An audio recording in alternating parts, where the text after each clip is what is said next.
So in my section, as a precursor, I'm just going to say, I'm talking about a very specific group of Gen X and Boomer population. So if you're listening to this and you're like, I'm not from insert Gen here, or I'm from insert Gen here, and I'm not like that, or I've been fighting oppression since before you were even born, or I love classic. and I love and accept my child for who they are. I'm not talking about you. If it doesn't apply, let it fly. Just to avoid some comments that I know I'm inevitably going to get for the things that I'm going to say. There's a very vocal group of Gen X and Boomer population that have power over a lot of things right now, or voted to allow the Republican administration to wreak widespread harm. I'm talking about them.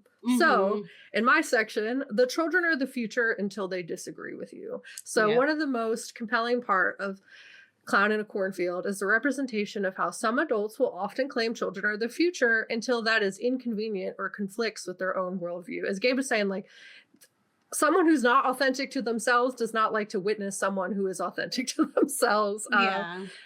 And I will say, I say this in my 30s, where one would genuinely argue I'm a whole ass adult. But as a member of one of the most hated generations, a millennial, I have witnessed firsthand that the more I learn about myself and find acceptance for who I am, my gender identity, sexuality, chronic illnesses, and neurodivergence, the more pushback I get from people who have known me growing up and who see these identities either as failings on their part or just as like a vastly different version of me than who they thought I was, and therefore like are hard for them to understand and accept, which whatever.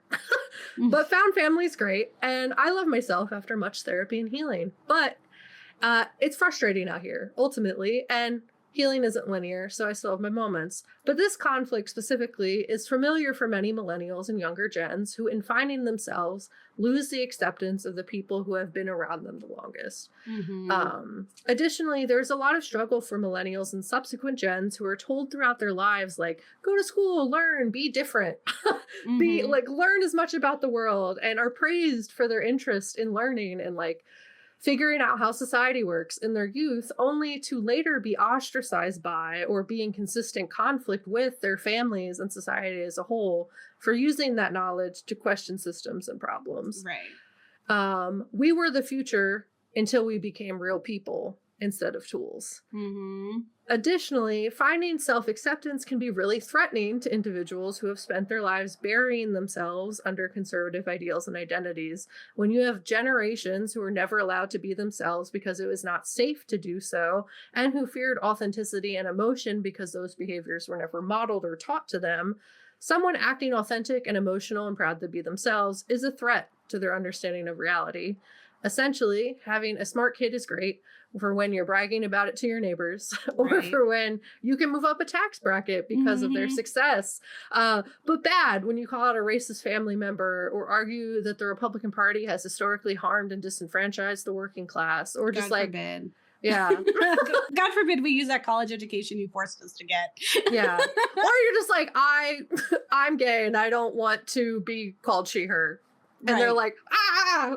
Right. You know, like, it's like, jump scare. Yeah. It's the friendo for them. Pronouns are the friendo for them. Literally, though. Okay. But like in questioning these systems and narratives that have been successfully pushed onto much of the older generations, we threaten their understanding of the world as well as their role and identity in it. And that's what we see happen in Clown in a Cornfield. It's like these kids don't conform. And because of that, wow, I have to question everything that I've done that was kind of effed throughout my entire life that maybe I could have not done. Right. And now I have to like reckon with that. And so instead of doing that, I'm going to murder these kids. So we would not have the government we currently do if not for this disconnect. So how did we get here? What makes these younger gens so hated? Enter the internet. And information being spread at mass to people around the world. Sometimes that information would help educate people, and for others, it could help misinform, but largely, we see younger generations being more socially and politically informed, both because of the social media and the internet, as well as just more access to higher education. We were told to go to college. We were told we must finish high school. And like, you know, like we have to stay in school. That was what we were parroted our entire youth, and a lot of us did. So we've learned a lot. And in the shift, we witness older generations struggle to control the narrative that was successfully pushed onto them. But still with the foundation of control of most of the systems and structures that be. So like they still have the power, but they're like, why aren't you listening to us? Right. And a great example of this was in a recent survey I saw on the news that they said younger gens hold a much more favorable view of socialism and communism compared to previous gens. And they were like, what would cause this? And they're like, what's wrong with these kids? And it's like, well, every time we were like, maybe we shouldn't have to pay for healthcare, you said that's socialism. And we're like, wow, socialism sounds rad. Actually, Yeah. maybe Like, we I take care of each other. I would love that.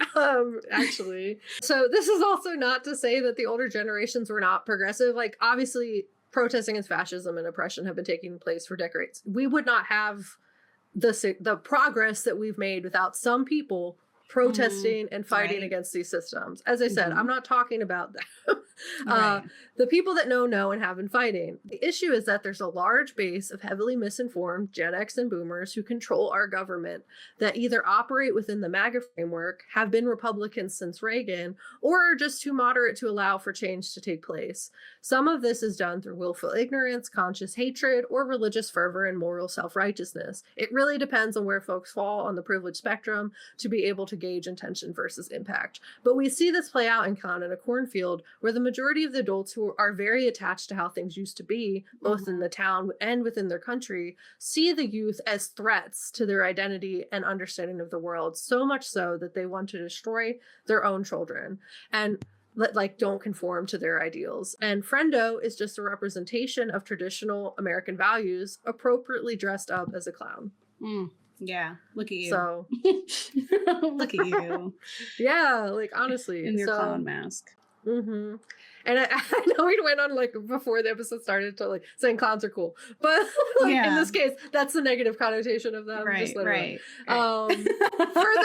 Further complicating the picture, many pre-internet adults grew up in a foundationally different America, both on paper and economically. There was more incentive to be a part of the system because in the boomer time, depending on where you fell in complexion, you could benefit from these systems.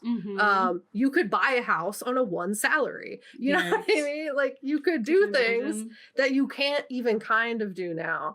Society pushed a heavily curated image of what it was to be an American as well, that was intentionally designed to hide the magnitude of harm enacted by the US globally and nationally. Nationalism was like in full swing. And they lived in a significantly crueler world, interestingly enough, which feels bonkers to say when looking at what's happening right now. But it was easier to market tyranny when there was less access to alternative information. When the government could not hide the horrors, they justified themselves through fighting communism or terror or whatever else they could claim moral superiority over. Scapegoating and fear were currency that we saw manipulated through every scare that fueled the social dynamics of the 50s through 90s, from Satanic Panic to the Red Scare and more. Why? In controlling the narrative, they could more easily control the population. We've had so many episodes about this. So like, I'm not citing sources because we've talked about this so many times, and I will link those episodes if you would like to get like the fact checked versions of this rant. We'll write a book. Yeah. But a population that finds itself justified, superior, and also with something to fear / scapegoat is easily motivated. And inversely, a population that's disenfranchised, demeaned, and feared is easier to oppress. The key to this working was a combination of two things: a lack of access to education and isolation. From the 50s to 90s, people were far less connected in that there was no social media or internet, there were no cell phones. People were siloed into neighborhoods across the country. You could call someone on the phone, but it was a landline. If you missed them, you missed them. You couldn't send a text or post online to rally a group of people together. It would take much more intentional effort. So we didn't have this constant access to each other. And this just siloed people a lot more. It was a lot easier to isolate groups. It was a lot easier to force people into hiding who they truly were if they could. because that's how you would survive when you were in these siloed communities. And this lack of connection allowed for governmental control to be a lot easier to manage, and also forced a lot of people to conform and deny their authentic selves in order to survive.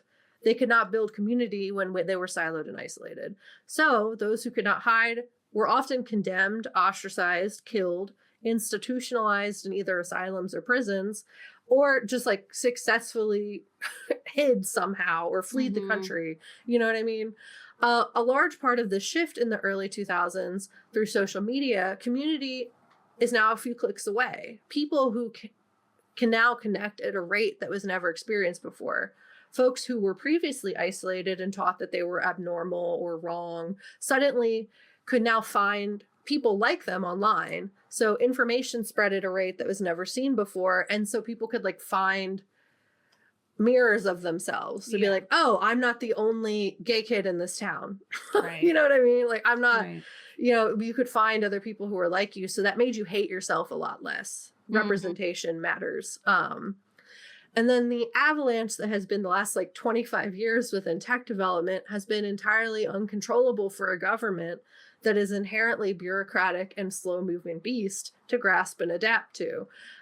These silos in many ways still exist for our older communities, although that's not to say there aren't a lot of adults online. But the difference here is that the foundation for nationalism and narrative pushing was much stronger for these generations. So that skews their perspective. Again, depending on where they fell on the privilege spectrum. Some people who were already fairly content within the Matrix as well, and many had benefited from being inside the Matrix. Like that one guy in the actual Matrix movie is like, this is a stake. You can't tell me. I want to be back in. Why did you take me out? I was benefiting. So for many, these groups as well, the economy was vastly different for that generation than millennials and all subsequent generations. We have inherited such a trash economy that like surviving is torture. And it's also like, if you didn't study history, like the tariffs right now makes so much sense in the context of the greater history, because that's what triggered the Great Depression, but like it's fine.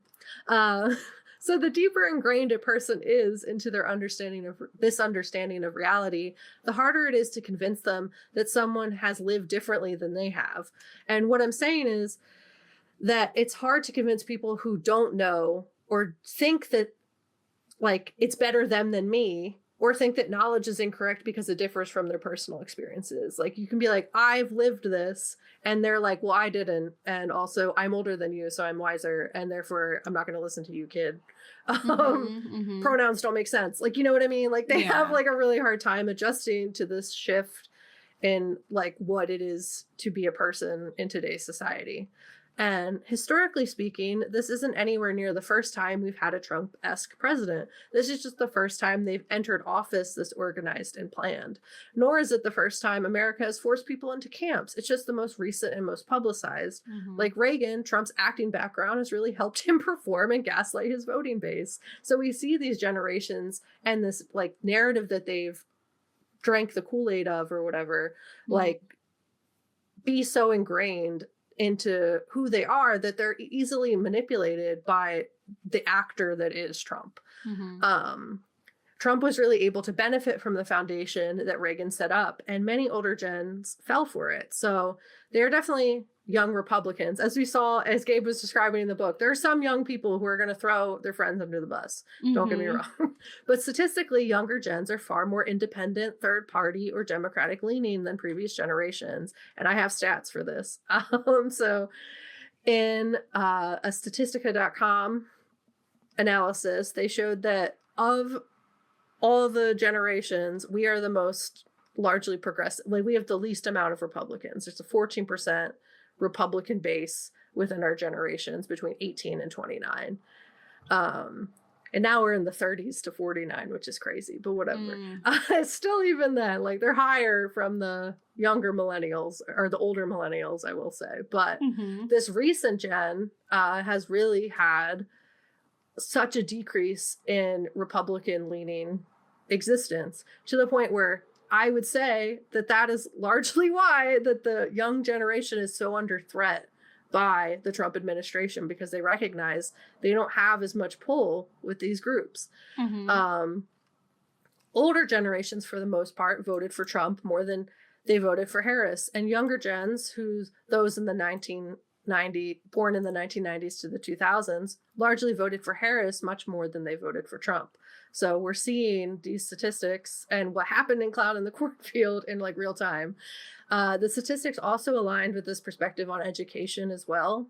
So what allowed Trump to win office is multifaceted and isn't entirely on the shoulders of these older gens. Millennials and subsequent gens can also feel discontented with Democrats as well, reasonably. And many also feel the system is too corrupt to fix, which is where we kind of got where we are right now.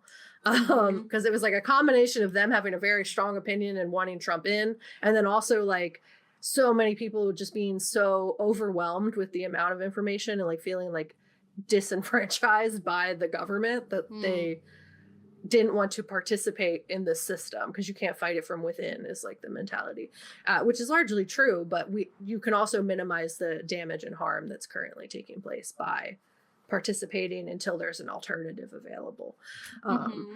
So the big issue we're facing right now is that we still have to live with the reality of a Trump presidency, and millions of people will be harmed and or killed by his presidential term. Like Cloud and Cornfield, America's traditional values and conservative, racist, capitalistic ideals will not go out quietly. These adults, you have to fight them with chainsaws if they're coming at you with chainsaws. And largely, like, a lot of what we're seeing right now is that, like, they're counting on us to remain silent or whatever, like proactively silent. What is it called? Like compliance ahead of being told you have to. We see like a lot of companies doing this right now, where they're obeying ahead of time, and we need the opposite of that. So an interesting fact that I also learned in my like statistical findings is that millennials had just surpassed baby boomers in population, largely because of immigration as of 2019. And while this is merely conjecture at this point, to state that that is why they are coming for immigrants so heavily, as anti-immigrant sentiment has long been an American ideal. It was interesting to see that figure with the context of this discussion. Either way, what we are seeing is the same as Cloud in a Cornfield, an older generation-led government trying to purge the groups that conflict with their ideals, and which we are seeing through ICE, as well as the defunding of healthcare, education, and other life necessities. And as I said, as we're going through it, I'm saying we cover identity crisis more heavily in our generation series, as well as just like why are the different generations are like this. So I recommend checking that out, as that is what I'm pulling a lot of this information from. And the historical context can be found in a lot of our episodes, but thinking of some where we were more succinct and organized and like pulling like Reagan and all that stuff, like history stuff. They Cloned Tyrone was great. Us was great. Late Night and the Devil, we went largely through like Satanic Panic. So I recommend checking those episodes out if you want some of like the context for how I got to here. Yeah. No, very true. Yeah. In our generation series for folks, featured like Heather's, Bodies, Bodies, Bodies. It follows, like it was a lot of ones where we were covering what are the horrors that certain generations were facing when they were young, when they were these teens that we're seeing in Clown in a Cornfield. What were their horrors? And I would like, not that I would say it is right there next to like Talk to Me and Bodies, Bodies, Bodies on the scale of like being our favorite of horror movies. I do think it is saddled in there of like Gen Z fears, right? That they are like, there's a very real undercurrent with some of these young people where some of it feels a little preachy, because it really was like both sides were feeling preachy, but just this idea of like, you've handed us like a shit world, right? Like you've handed us like a failing climate, where like our seasons are changing and like our planet and what is available to us is changing. Things are going extinct. Places are going extinct. Dangers are erupting everywhere. But also like a society that's like is scary as well, that is also actively trying to harm us, and that they're just like, we're just trying to survive, like we're just trying to get out of this alive so that we can try to make something up, and they're like, you know what, we're just gonna start fresh, we failed. And like that also to me is like I always have this issue with like people who complain that like millennials are like the everyone gets a trophy generation, you know, and like they're always just like, oh, everyone, you're a snowflake and you do this and everyone does it. It's like, who made us that way? Like, like we didn't raise ourselves. The trophy. Because you didn't get hugs as a kid. What do you want? Right. You didn't get hugs as a kid, so you were afraid to do X, Y, and Z with us. And now look at us. We are what we are. Like we are what you made us in a lot of ways. Whether it's like in defiance of things that you did or because of the things that you did, right? Like there's no responsibility. Like no one's taken that. So I apprecited that. In this country? Yeah. Couldn't. Let me put on this clown accountability. Let me put on this clown mask. Oh my god. But it is a fun film, and I think like the overarching themes are very obvious, but I think also the moment, right? It is the moment, and I highly recommend the book. I always recommend the book. So yeah, the book sounds great. I feel like I'd give that a read. Even I didn't dislike the movie, but I didn't love it. So I think I would like to check out the book. So it'd be good to see like some of the stuff that you just didn't have time to sit with as much. I feel like I'd enjoy the things that I missed from the movie by reading the book. So yeah, and like it's a series, so there's like friendo returns and kinds of things like that that I am interested to see more of. So I'll probably be reading more. And you know, shout out to Adam who's out there in Philly somewhere. You know, Philly represent. I remember like reading it and I was just like, what? You talk about Philly a lot. Like she like reminisces a lot more about like Philly in different areas, and I think like her mom dying of like an opioid overdose is really present as well, and that's just kind of like we don't have time in this film to do it. Yeah. But yeah, I just like I hope this got enough credit and like people viewing it that companies are inspired to bring more books to life. I think sometimes horror novels, especially like splatterpunk and slasher, can sometimes be dismissed, but it's like if we love slasher films, what makes you think we're not going to love some goofy movies out there, you know? Yeah, so I mean, the horrors persist. We need some goof. We need some, right? We need something over the top. Yeah. I read some really like crazy, like I think would be really fun as a movie, like Fantastic Land. First of all, you should read Fantastic Land, everyone. And you should read it as an audiobook because there's like it's different people's points of views, and so you'll hear like it's different narrators, and so that's really good. And talk about splatterpunk, some of that gets really crazy. It's so good. Definitely you know, I am always talking about different books to read, so if this is up your alley, I have a lot to share with you. We just did like a little slideshow of summer books you could read. Fantastic Land was on there. See. So yes, and I think Clown and Cornfield was on it too. So yeah, don't get married. Eat your kids as clowns. We've really gone full circle to our first episode. Clowns, they just be coming back around, you know, and sometimes we're the clowns at the end of the day. For sometimes believing in things. But like this film, like sometimes we win. Sometimes we can rally together, we can fight for each other, and we can have like two teen boys kiss at the end of a horror movie, and they're good. Like they get to live and they get to be in love. Like that's so important. You know, like that's exciting. And that she's like, that's cool. Like, you know what? So love it. Yeah. All right. Hope you enjoy it. Let us know what you think. Let me know if you have any book recommendations. You know, I'm here for it. And we'll see you next time for Until Dawn. Yeah, that one was great. All right. Bye. Bye.